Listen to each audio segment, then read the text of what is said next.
What's up, 910? Braden, Waite, Austin Payne on the podcast. And guess what? We're running the exact same thing. What? We're filming this 3 days later, but we went back and put on. No, I'm just kidding. We literally just filmed the sermon. I can't lie to him. I don't have it in me. You can't. I can. I change. No, I'm kidding. I don't have it in me. But we want to run back this podcast, and kind of our heart for the podcast is not more content, right? There's so many freaking podcasts out there. Our heart is to start a conversation about what we're preaching on. Mm-hmm. And so we're going to teach a message, and then we want to dive into it. And we want to kind of like, there's so much sermon prep that goes into every message. It's like you sermon prep deep and wide, and then we get to teach like this much of it. Yeah. And so the podcast is really our desire to demonstrate this is what a life group looks like. Mm-hmm. And obviously there's only two of us, but we're going to have this conversation. We're going to wrestle with what we talked about. We're going to wrestle with church. We're going to talk about your church background and funny stories. And also there's a little bit of this, like, get to know Braden a little bit more. We're going to bring Charlene on this thing. Paige Payne will be on the podcast. Oh, you know her. I know her. She had your kid. That's my baby mama. And your wife. Just got to clear that up. And my wife. But yeah, talk to me a little bit about Church 101, this whole series. So much of my passion in this is because I grew up as a church kid, and there's so much of being a church kid that's like, you kind of have to pretend like you know everything. Yeah, you either pretend you know everything or you know everything. I'm kidding. I'm going to cancel you right That gives here, you an insight live into, dude, on the podcast. I have so many reasons to be canceled. It's ridiculous. That's fair. Dude, yeah, but freaking church. I wish I had this series when I was in 9th and 10th grade, because when I was in 9th and 10th grade, I'm not going to lie, I kind of thought I had it figured out. Like, I had a teacher ask me senior year of high school. He goes, how many of you felt like you kind of had school figured out? And he just went throughout the grades. 7th grade, how many of y'all figured like I got this thing figured out? Right. 8th grade. Well, let's just define these really quick. Like, 6th grade is the last year of elementary school. For me, it was, at least. I know it's middle school for some schools in San Diego. It was elementary school for me. But like, for me, there was like the 6th grade play. Like, you're still a kid in 6th grade. Like, there's recess. Like, you just still feel like a kid. Like, I would go out to recess and just be so sweaty. Oh, you come back and you're just so sweaty. And then 7th grade hits and you're like, all right, like middle school. And there's 2 years of it's just kind of awkward. It's kind of weird, right? I realize like middle school is good to a handful of people, but for the most part, it's just 2 kind of weird years. Yeah. It's fun. It's fun. It's silly. You think you're a lot cooler than you are in middle school. I looked at pictures of myself the other day when I was in middle school, and I hope they never get out. Oh boy. What was your hair like in middle school? I'll tell you mine if you tell me yours first. I don't know why. I had this weird, like, I'm not going to lie. The best way to describe it is unicorn style. Was it spiked? It was spiked, and it wasn't properly spiked. Eric and Tina, why? Eric's bald, so he's got no hope. That's fair. He was probably mad that you had hair, and so he was like, yeah, do that unicorn thing. Yeah, he was just like, yeah, do it. Look like an idiot. And then my mom, I don't know why, because my mom is my only friend, so I don't get why she wasn't looking out for me. Okay, that hurts on multiple levels, because before that moment, I would. It's just like, I thought we were friends. Yeah. You know, I guess thought wrong. Tina, no, coming for you. No, she's my only friend.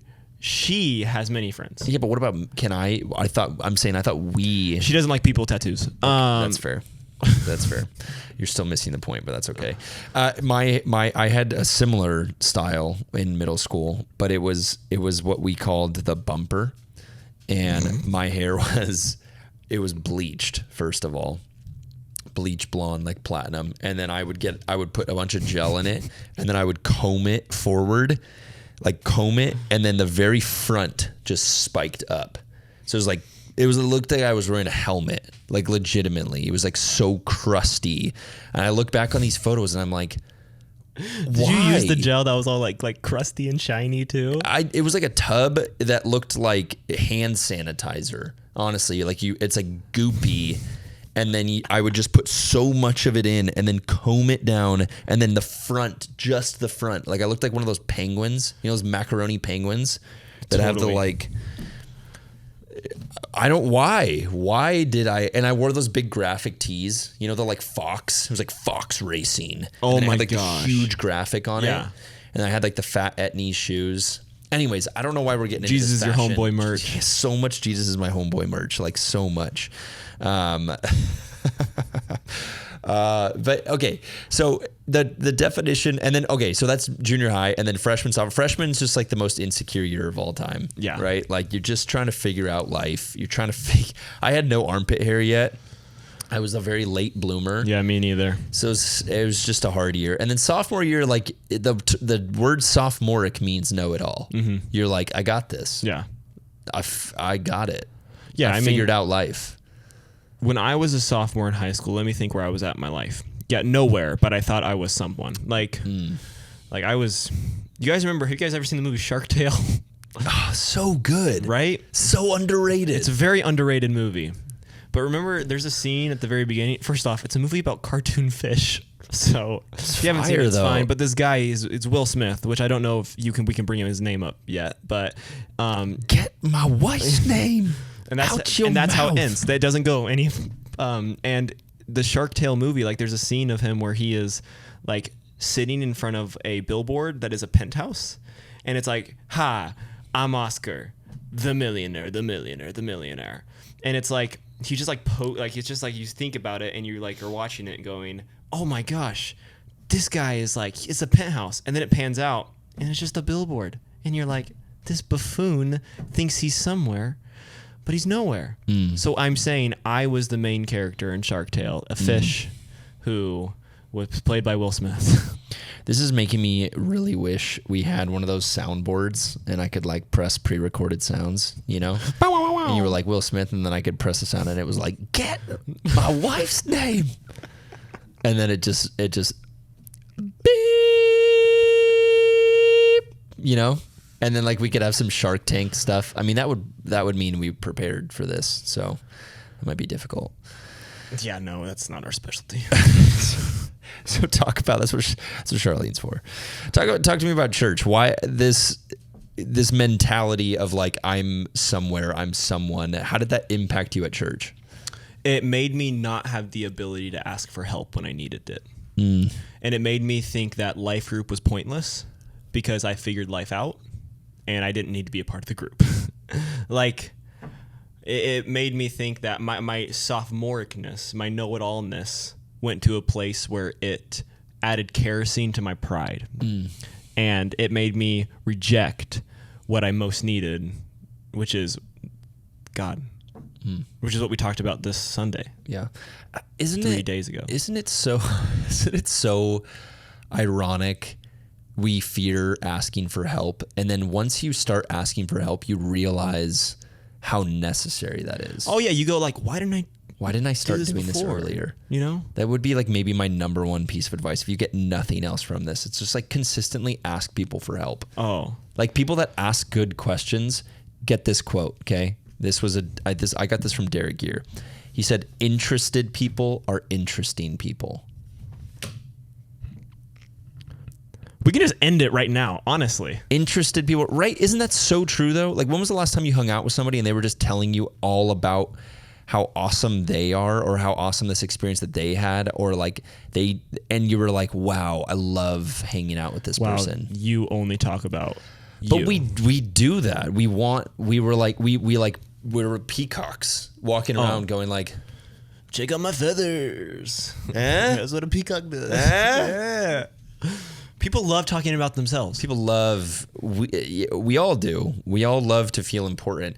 But interested people are interesting people. The most interesting people to hang out with are hands down the people that like ask good questions and are interested in you and want to dive in. And they're like, tell me more about that. And they're listening and they're engaged and they're like looking you in the eyes and they're not on their phone. And they're like, it's just the best advice ever. It's the best dating advice ever also. Like if you're going on a first date, interested people are interesting people, hands down. Absolutely. Don't talk about yourself. Absolutely. And here's the thing too. We were just talking about people love talking about themselves. Imagine if you're the person that you're so interested in their life that you almost you don't have to worry about creating conversation because you're just genuinely interested in them. Right. Also, just free dating advice for all of our listeners out there. The worst and the people on the podcast. The worst date you could possibly go on, the worst first date, is a meal. And it's probably the most popular first date. It's like you go and you sit down, but just think about like you're probably going to be there for an hour. All of my first dates have been meals. That's why there's only no first second dates. dates. You were going to say it anyway. So it's just if you go on like you're literally setting yourself up for failure. You're just sitting across from somebody, forcing conversation. Mm-hmm. It's like do something fun. Go and engage in a fun activity. Yeah. Roller skate. Go to an arcade on a pier and play skee ball. Curious married man, what's your opinion on a movie first date? Terrible. Right? Same reason. Because right? no conversation. They're polar opposites. The worst thing you can do is a meal. The second worst thing you can do is a movie. Because it's like one of them is too much conversation. The other one is no conversation. Yeah. It's like do something fun. Mm-hmm. Go on an activity together. Like force yourselves out of your comfort zone together. Mm-hmm. Something where you both look goofy. Yes. And just have fun. Like keep it light and fluffy for as long as possible. Anyways, that's my free dating advice that somebody out there may or may not have needed.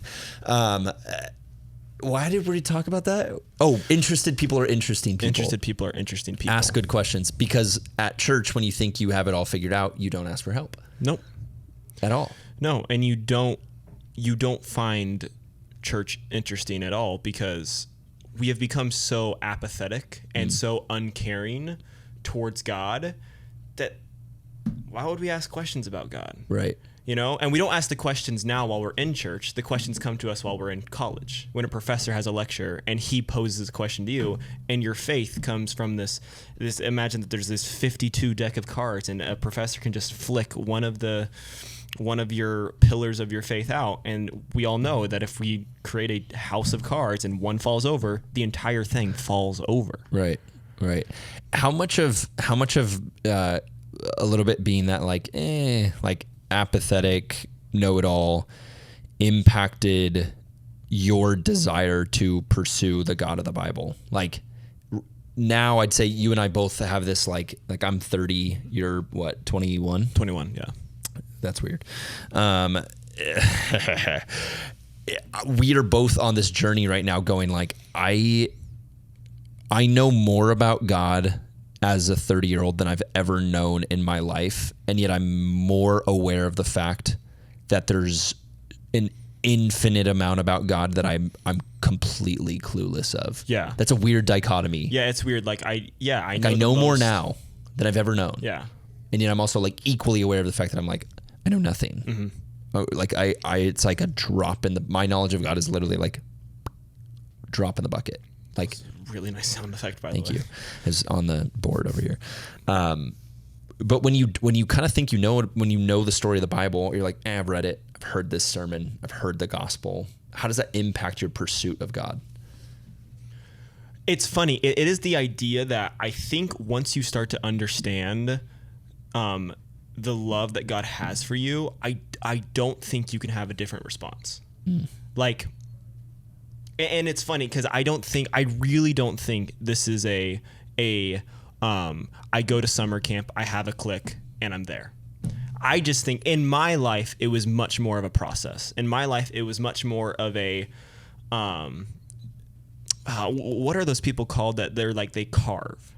You know, it's this idea in the Bible. Carvers. Yes. Sculptors. Yeah. It's this, I don't know. It's just the idea that my heart was a heart of stone and God was making it into a heart of flesh, as the Bible tells us. And for me, it was much more of a process where God was just chipping away through conversation, through my own recognition that I needed help. Not because I had this great like self-discovery moment where I was just like, oh, it came to me in a dreameth. God spoke to me. A dreameth. It was more of a humiliation moment. You know, it's more of a like, oh, like I'm kind of at the bottom. There's nowhere else to go. Yeah. And I don't think you have to get there, by the way. Like, do you think you have to get to the bottom of the barrel to realize? I feel like most people do. I feel like there's the rare bird that they don't have to hit rock bottom in order to realize like truth. But a lot of the times you do. A lot of times you do. A lot of the testimonies you do. But do you think that has to be the case? No, by no means. No, I don't think that has to be. It's right. Like there's people out there that You go like, that stove's hot. And they're like, all right, I believe you. Yeah. Which is awesome. It's kind of ironic. Like, I love this concept that the real rebel is the person that has the like boring testimony. You know what I mean? Like, the person that has grown up in church and like historically, like when I was a kid, homeschool is not what it is now. Like, homeschool is like kind of the ish now. Like, it's kind of cool. Yeah, it's like if you go to public school, you're like weirdo. You go to school. You go to school. You're on someone else's schedule. You're like, joke's on you. Right? When I was a kid, it was like it was kind of the opposite. But there's this. What are we talking about? We're talking about how you were homeschooled. I was for 6 months. Isn't that sad? It makes so much sense. Everything makes sense now. Everything makes sense. But why was I going there? The concept of this idea that there is, because you were talking about concepts and there's pictures and there's, just say big words. You're ruining me. I don't know where I was going with it, Braden. Anyways, let's reset here. Tell me about your favorite apologetics argument that you didn't talk about in the sermon. Oh, my favorite apologetic. Okay, which one? We got 4 minutes left here. There is so many. Probably the one we were just talking about. I love the teleological argument for the existence of God. The idea that the artist that God is, that he was able to paint and perfect things, that they are in the perfect order so that life can actually exist. Like, I don't have the exact numbers on it. You know, I don't know how far away the sun is from the earth. Like, if that scene in The Office where Gabe asks Andy, how far is the sun away from the earth? And he goes, 1 point something, something, something. And I'm like, stop talking about the sun, okay? And I'm just like, I don't know how far it is, but I know it's the perfect distance that if we were a mile closer or a mile further, we would either burn up or freeze. Like, or the idea that I know there's something that, like, in your skin creates energy at a certain level, that if it created a minute slower or a minute faster or a millisecond slower or a millisecond faster, our skin would like blow up. And the idea that there is this argument of order, that God has put everything in perfection so life can actually exist. I go, I know so much more about God than I ever will now, but man, I know so little. Yeah. Yeah, it's nuts. It's nuts when you start diving into those things and realize like how intelligent design actually works. Right? There's so much we're completely unaware of, like how the body heals itself. Yeah. Like Piper just got this like gnarly cut on her hand, and just watching over the course of like 4 or 5 days, the body heal itself. Yeah. Like, that's bananas that the body can do that. It's like, ridiculous. That your eyes can take light and color, and it can take it in, and you can process information. Like, all of these things, like the way the human body works, if you really start diving into it, it's like somebody made this, right? This wasn't by accident. It's the age old, like you walk into the woods and you see a cabin in the woods and somebody's like, yeah, this crazy storm came through last night and these trees fell and this cabin came. It's like, no, like intelligent design means that there's an intelligent designer. That's such a brilliant argument. And really, I feel like you kind of have to, what we talked about in the sermon, like want there to not be a God, or just put your head in the sand. Yeah, in order to ignore these things. I think a lot of people who sit on the side that are atheist or agnostic, they either are at the place where you just talked about, where they go, you know, I'm just going to be stubborn. You know, I'm literally just going to continue to have this heart that is just stone. And like, you know what? Nothing's gonna change me. Or they've never studied Christianity before. Like, they've never studied the fact that, you know, how the Big Bang is one of the, like, probably the leading theory on how the universe got created, and the Big Bang requires that there needs to be someone that started and spoke into existence the Big Bang. Right.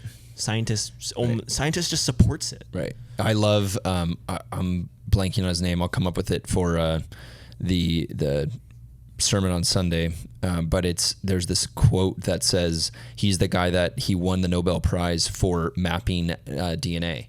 And the human genome. Yeah, human genome project. Yeah. And he said I do not find in my study anything that disagrees with the fact that there is a God or disproves the fact that there is a God. He's like, in fact, the more that I lean into this, the more that I study, I see the marriage between God and science.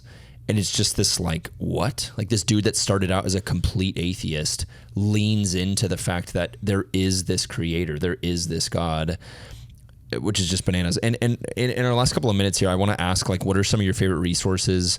What are some of the books that you go to? Maybe some of the websites, some of the people that you're reading. And we can even throw them up on our website. We can put like a little, like, there is a God, Church 101 resources. Click. What are your go-tos? Click. Some of my go-tos when it comes to websites, I love there's this website out there. It's called Got Questions. It's the simplest website in the world, and it's pure just Bible. It's not. I don't even think it's opinion based. Really, it's just like, yeah, this is what it says, and then it goes like, this is like the 3 ways maybe you could think about it, but like, this is what it says. This is its translation. It's pure Bible. Got Questions is a great resource. There's a website called Stand to Reason, which is another great resource. A couple books out there. I feel like there's so many books out there. It's like, let me just pick my favorites. Anything by C.S. Lewis, because let me tell you, C.S. Lewis, atheist turned to believer. Crazy. Okay. Crazy story. C.S. Lewis is just look into his story, but Mere Christianity, the book by C.S. Lewis, guys, I encourage you to read it then read it again. In fact, if you listen to this podcast and come and ask me, if you're a student and you listen to this podcast and you come and ask me for a copy of Mere Christianity, I got like 10 copies in my office. I will give you one signed by Braden. And if you come ask me, I will point you to Austin. Who will give you one signed by Braden? Signed by me. Because who is Braden to you? Who is Braden to you? It's a really important question to ask. Timothy Keller, The Reason for God. So good. That's a great book. Have you read Mark Clark's? Mark Clark's. Thank you. Oh my gosh. That was loud in all of your ears. I'm so sorry. That is the one that I'd say if you are really like serious about wanting to read a book, grab that one. Because I'm going to be honest, Mere Christianity, it's called The Problem of God. And then there's a second one he just recently came out. It's called The Problem of Jesus. Have you read that one? I actually haven't read that. I've read like halfway through it, but I haven't gotten to finish it because I know everything. I'm kidding. But The Problem of God is great because I'm not going to lie to you, Mere Christianity, and don't get me wrong, pretty much everyone in the room is smarter than me, but it took me like 4 times to read it. And then I was like, I get chapter 1, you know? And Timothy Keller, Reason for God, kind of the same way, a little bit more, I think, understanding the way he writes. It's a little bit more in a modern language, but Mark Clark, the author of it, makes it so stinking simple. And it's so, I feel like, just concrete. And his ability to communicate complex and the simpleness of it, I just go, like, pick up that book. Yeah. That'll be great. Yeah. And I will sign it once again if you want me to. Just all these books signed by Braden. The last one I would say is I have a fat book called Evidence That Demands a Verdict. Oh, Josh McDowell, Sean McDowell. Father-son duo. Yeah, they just redid it in kind of like more modern language. And that's like a textbook, guys. It's a textbook. Yeah. It is fat. But like it's not one of those books that you sit down and read, but it's a book that you can like reference if you're ever in a conversation with like an atheist or a conversation that you're like, man, I don't know, right? Which is a totally fair. There's a lot of really, really smart atheists out there. Like you're not like sitting in a conversation with an atheist like you're an idiot. Like these are like PhD level brilliant humans, and sometimes you're going to hear things that you go like, it's really fair to go like, I don't know.